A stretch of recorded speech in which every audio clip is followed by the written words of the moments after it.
Hello everyone, my name is Ngọc Dương and today I'm going to cover chapter 19, Sales and Operation Planning. For the objective of this chapter is to understand what sales and operation planning is and how it coordinates manufacturing, logistics, service, and marketing plan, and to construct and evaluate aggregate plan that employ different strategy for meeting demand, and lastly to explain the yield management and why is it so important strategy. First of all, I want to talk about what is sales and operation planning. Sales and operation planning is the process that helps firms provide better customer service, lower inventory and shorten the customer lead times, stabilize production rates, and give top management to handle on the business. The process consists of series of meetings, finishing a high-level meeting and where key intermediate term decisions are made. This must occur at an aggregate level, also at the detailed individual product level. Aggregate means at the level of major group of products.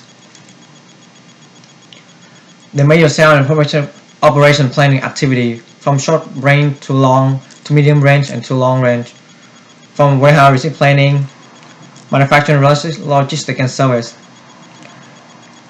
The long range from process planning to strategic capacity planning, to sales operation and to sales plan, and from medium to short is to manufacture, logistics and service. Sales operational planning activities overview. Sales and operation planning were coined by companies and to refer to aggregate planning. The new terminology is meant to capture the importance of cross-function work. The aggregation on the supply side is done by the product families, and on the demand side is done by a group of customers. There are three types of planning. The first one is long-range planning. Long-range planning is the planning focusing on the horizon greater than 1 year, usually performed annually. The intermediate range planning is the planning focused on a period from 3 to 18 months, time increment weekly, monthly, or quarterly.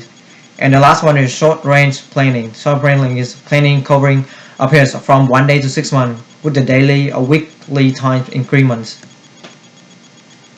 The aggregate operation plan is specify the optimal combination of production rates, which is units complete per unit of time, and the workforce level is the number of worker needed in the period, and the last one is inventory on hand, inventory carried from a previous period. The product group are broad categories, and the planning done over intermediate range planning period from 3 to 18 months. The production planning environment. In general, the external environment is outside production plan and direct control. In some time, firms' demand can be managed. Complementary products work for firms facing clinical demand fluctuation with service cycle are more often measured in the hour than month. The production plan strategy. The first one is chase strategy. This one is mass production rate by hiring and laying up employees, and must have poor or easy trained applicant to roll on. And the second one is stable workforce. Variable work hour is the very number of hours worked through the flexible work schedule over time. Then to a level strategy, the demand changes are absorbed by fluctuating inventory level or the backlog and lost sales. Production planning strategy are planned from meeting demand. Trade-offs involved include workers employed on work hours, inventory, and shortages.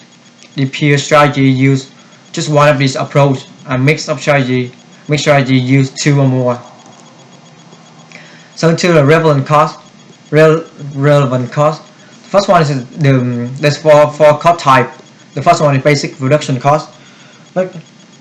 There's a fixed and variable cost incurred in the production given by a time period. Include direct and indirect labor costs and regular as well overtime compensation. The next one is costs associated with change in the production rate. The type of costs in this category are those involved in hiring, training, and laying off personnel, hiring temporary help in a way to avoid this cost. Inventory inventory holding cost is a major component. It's a cost capital tied in inventory. Other components are storing, insurance, taxes, spoilage, and obsolescence. The last one is back order cost. Back order costs usually they are very hard to measure and include cost of the expediting, cost of loss of customer goodwill, and loss of sales revenue result in the back order. Aggregate planning technique. A cut and try approach involve costing out their production planning and alternative and selecting one that's the best. Elaborate spreadsheet develop and to facilitate the decision process. Next one is linear programming. It's the use of mathematical analysis to determine the optimal plan. The simulation. What if analysis using simulate demand to evaluate effectiveness of the alternative plan. To evaluate the alternative plan is the produce exact monthly production requirement by varying workforce to produce to meet the expected average demand by maintaining constant workforce. Produce to meet the minimum expected demand using constant workforce and subcontract to meet additional requirement. Produce to meet the expected demand for all but the first 2 months use the constant workforce and use overtime to meet additional output requirement.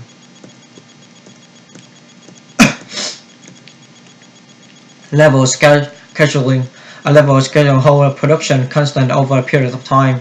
It's sometimes a combination of strategies mentioned here. For each period, it keeps workforce constant and the inventory low and depend on demand to pull product through. So there's some advantage in level scheduling. Is the entire system can be planned to minimize inventory and work in process. The product modification are up to date and there's a smooth flow throughout the production system. Purchased item from vendor can be delivered when needed. There's some requirement for level scheduling. Is the product should be repetitive and the system must contain the excess capacity. There must be a smooth relationship among purchasing, marketing, and production. The cost of carrying inventory must be high.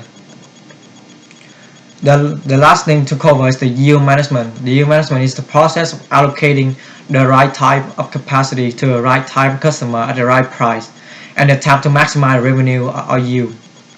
And had exists for as long as there has been a limit capacity for serving customer. Widespread scientific application began in American airline computerized reservation system. There are some success factors for yield management. That demand can be segmented by customer. The fixed costs are high and variable costs are low. Inventory are perishable. Product can be sold in the event and demand are highly variable.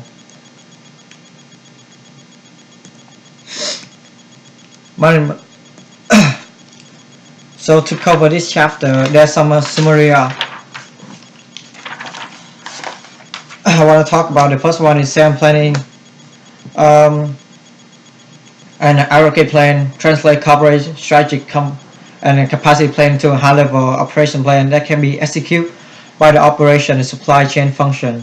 The process brings together the agreement between the various function area, marketing and sales, distribution and logistics, operation, finance, and product development to agree on the best plan to match supply and demand.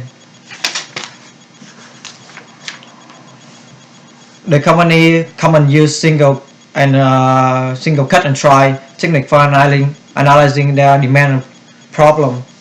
Sophisticated mathematical problem link technique also be employed. Strategy can vary depending on type and stimulation phase by the company. Planner typical evaluate based on cost, but it's important to consider the feasibility of the plan. Thank you for listening.